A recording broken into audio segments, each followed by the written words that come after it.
इस साल फरवरी में केंद्र सरकार ने लोकसभा में बताया था कि पिछले 10 साल में तकरीबन 89,000 सरकारी स्कूल देश भर में बंद हुए हैं। इनमें करीब 25,000 स्कूल उत्तर प्रदेश में हैं। हालांकि केंद्रीय शिक्षा राज्य मंत्री जयंत चौधरी ने ये नहीं बताया था कि ये स्कूल किन वजहों से बंद हुए हैं।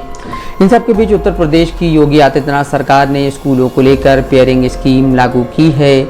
सरकार के इस कदम से राज्य के करीब 5,000 प्राइमरी स्कूल के बंद होने का खतरा मंडरा रहा है। उत्तर प्रदेश में कम छात्र वाले प्राथमिक स्कूलों के दूसरे स्कूलों में विलय को लेकर सियासी दलों ने भी योगी सरकार को घेरा है। विपक्ष का कहना है कि ये योजना गरीब और ग्रामीण बच्चों के भविष्य पर सीधा हमला है।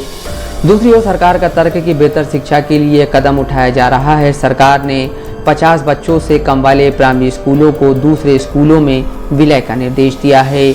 बेसिक शिक्षा विभाग के अतिरिक्त मुख्य सचिव दीपक कुमार ने 16 जून के आदेश में कहा था कि जिन विद्यालयों में अपर्याप्त छात्र हैं उनके दूसरे स्कूलों में विलय से प्रबंधन बेहतर हो पाएगा। हालांकि सरकार ने 50 बच्चों का मानक बनाया है, लेकिन हर जिले में स्कूल प्रशासन अलग अलग मानक के मुताबिक काम कर रहा है। इस स्कीम के खिलाफ इलाहाबाद हाई कोर्ट में याचिका भी दायर की गई थी, जिसे कोर्ट ने खारिज कर दिया था। केंद्र सरकार ने मार्च 2018 में संसद में लिखित जवाब में बताया था कि 2015-16 में उत्तर प्रदेश में 1,62,645 प्राइमरी स्कूल थे। इनमें 34,151 स्कूल में 50 से कम बच्चे पढ़ रहे थे, लेकिन कुछ साल बाद ये आंकड़े और कम हो गए। प्रदेश के योजना विभाग के 2021-22 के आंकड़ों के मुताबिक राज्य में 1.4 लाख प्राइमरी स्कूल हैं, यानी 2015-16 के मुकाबले ये संख्या और कम हो गई है। इन प्राइमरी स्कूलों में से 22,016 स्कूल ऐसे थे जिनमें 50 से कम बच्चे हैं। हालांकि मर्जर का पहला चरण पूरा होने पर बंद किए गए स्कूल से दूसरे स्कूल में अभी कम बच्चे आ रहे हैं। बीबीसी की रिपोर्ट के मुताबिक लखनऊ के मॉल ब्लॉक में सरैया प्राथमिक विद्यालय का स्कूल बलदेव खेड़ा में विलय हुआ है, लेकिन स्कूल खुलने के एक सप्ताह बाद पुराने स्कूल से सिर्फ 3 बच्चे ही नए स्कूल में आ रहे हैं, जबकि पुराने स्कूल में 20 से ज़्यादा बच्चे थे। इसी तरह बुलाकीहार के प्राथमिक विद्यालय के विलय मोहम्मद नगर रहमत नगर के प्राथमिक विद्यालय में हुआ है।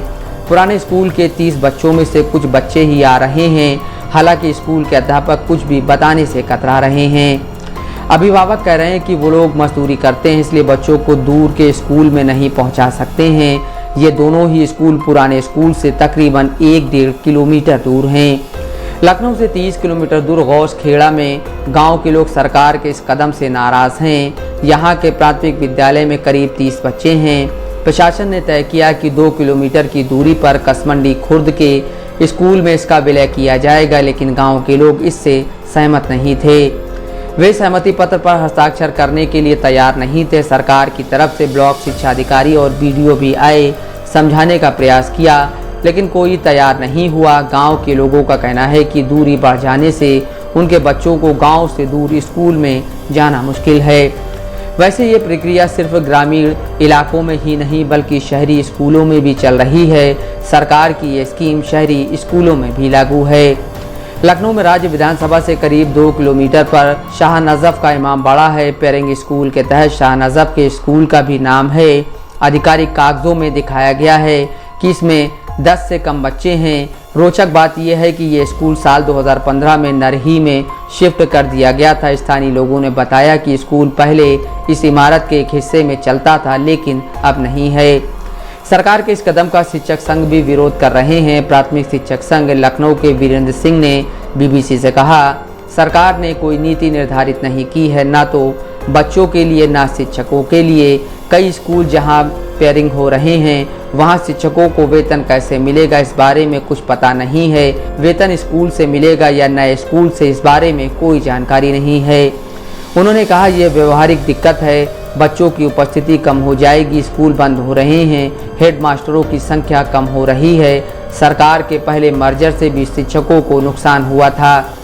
इस मामले पर विपक्षी समाजवादी पार्टी भी सरकार पर हमलावर है। पार्टी के प्रवक्ता आजम खान ने कहा, सरकार को कोशिश करनी चाहिए कि बच्चे स्कूल में ज़्यादा संख्या में आएं और पढ़ें, लेकिन सरकार स्कूल बंद करने पर आमादा है। हम लोग इसका विरोध कर रहे हैं। इससे बच्चों का स्कूल छूट जाएगा और भविष्य खराब हो सकता है। पार्टी के अध्यक्ष और पूर्व मुख्यमंत्री अखिलेश यादव ने सरकार से सवाल किया, बेटियां स्कूल कैसे जाएंगी, लेकिन बीजेपी ने सरकार का बचाव किया है। बीजेपी का दावा है कि इससे बच्चों का भविष्य सुरक्षित रहेगा। बीजेपी के प्रवक्ता मनीष शुक्ला ने कहा, योगी आदित्यनाथ की सरकार में कोई भी बच्चा शिक्षा से वंचित नहीं रहेगा। सरकार बच्चों को ज़्यादा सुविधा देने जा रही है। बिना सहमति के कोई भी स्कूल मर्जर नहीं किया जाएगा। जहां तक दूरी का सवाल है, सरकार उपाय कर रही है। Bureau report, Dastak live news.